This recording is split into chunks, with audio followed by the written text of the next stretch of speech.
চট্টগ্রাম ইউনিভার্সিটিতে আবেদন করার জন্য প্রথমে একটি ব্রাউজার ওপেন করবেন। ব্রাউজার ওপেন করার পর চট্টগ্রাম ইউনিভার্সিটি অ্যাডমিশন দেখবেন। তো লেখার পরে নিচে দেখবেন অ্যাপ্লাই, এই অপশনটিতে ক্লিক করবেন। ক্লিক করার পরে ইউনিভার্সিটির ওয়েবসাইট ওপেন হবে। এখান থেকে অ্যাডমিশন অপশনে ক্লিক করার পরে অ্যাডমিশন টেস্ট 2024-25 ক্লিক করবেন। তো ক্লিক করার পরে এখানে new applicant registration, log in, guideline, submit 4টা অপশন দেখতে পারবেন। এর নিচের দিকে স্ক্রল করলে দেখতে পারবেন কিছু ইম্পর্টেন্ট মেসেজ, অ্যাপ্লিকেশন ডেট, এগুলো সবকিছু আপনার এখানে দেখতে পাবেন। কোন ইউনিটে আপনার কত তারিখে এক্সাম শুরু হবে, তো আপনারা এগুলো সুন্দরভাবে দেখে নেবেন। তো এখানে রেজিস্ট্রেশনে ক্লিক করবেন। তারপরে এইচএসসি, এসএসসি, আপনার বোর্ড, রোল নাম্বার, পাসিং ইয়ার সবকিছুই দিতে হবে। সবকিছু দেওয়ার পরে আপনাকে সাবমিট বাটনে ক্লিক করতে হবে। তো আমি সবকিছু ফিল আপ করে দিচ্ছি।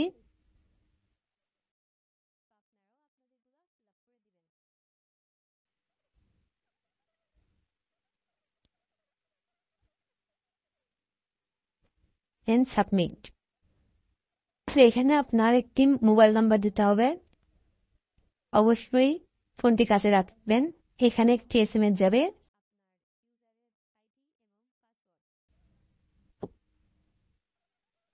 ফোনে একটি ওটিপি কোড গিয়েছে, আপনারা কোডটি এখানে বসিয়ে দিবেন।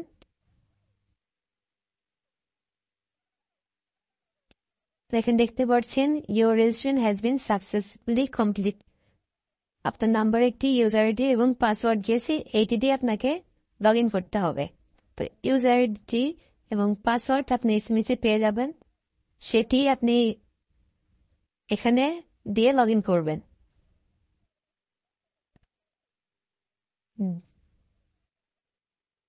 আপনার প্রোফাইলটি ওপেন হয়ে গেছে। তো এখানে আপনার পিতামাতার নাম সবকিছু দেখতে পারবেন। এখান থেকে আপনার ছবি আপলোড করতে হবে 300x300 পিক্সেল 150 কিলোবাইটের ভিতরে।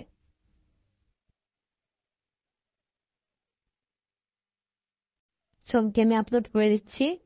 তো এখান থেকে আপনার কোশ্চেন ল্যাঙ্গুয়েজ সিলেক্ট করবেন, আপনি কোন হাতে লেখেন সেটা আপনি এখান থেকে দিয়ে দিবেন।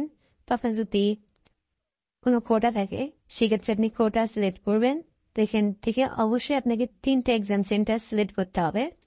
অবশ্যই আপনি 3টা সেম এক্সাম সেন্টার দিতে পারবেন না, তাহলে আপনার এটি প্রোফাইল সেভ হবে না। অবশ্যই আপনার এখানে 3 রকম সেন্টার সিলেক্ট করতে হবে। যেমন ফার্স্ট চয়েস ঢাকা দিয়েছি, সেকেন্ড চয়েস রাজশাহী এবং থার্ড চয়েস চট্টগ্রাম। তো আপনারাও এভাবে আপনাদের পছন্দ মতন সেন্টার সিলেক্ট করবেন। একটু উপরের দিকে স্ক্রল করলে দেখতে পারবেন আপনার একাডেমির কোয়ালিফিকেশন, তার ডান সাইডে আছে অ্যাপ্লিকেশন। আপনি যে ইউনিটে আবেদন করতে যাচ্ছেন সেই ইউনিটটি সিলেক্ট করে অ্যাপ্লাই ইউনিটে ক্লিক করবেন। আমি এই ইউনিট সিলেক্ট করছি। তো এখানে আপনার দেখতে পাচ্ছেন বিলিং নাম্বার এবং কত টাকা পেমেন্ট করতে হবে। পেমেন্টটি না আসে সেক্ষেত্রে টেস্টটি রিলোড করবেন অথবা লগ আউট করে আবার পুনরায় লগ ইন করবেন। আমি যেহেতু লগ আউট করে আবার লগ ইন করছি ইউজার আইডি এবং পাসওয়ার্ড দিয়ে।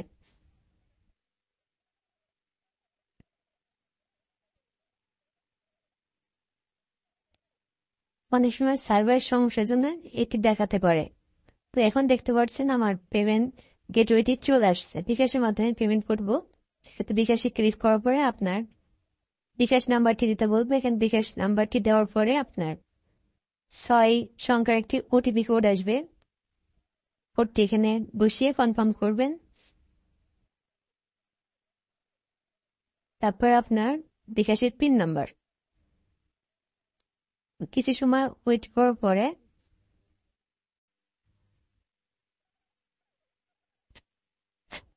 আপনার প্রোফাইলটি ওপেন হবে পুনরায়। তো এখানে দেখতে পাচ্ছেন আপনার অ্যাপ্লিকেশনটি কমপ্লিট হয়ে গেছে, পেমেন্ট হয়ে গেছে, পেড লেখা আসছে। আপনি এখান থেকে পেমেন্ট স্লিপটি ডাউনলোড করে নেবেন নিচে। ভিডিওটি যদি ভালো লাগে থাকে অবশ্যই সাবস্ক্রাইব এবং লাইক করবেন।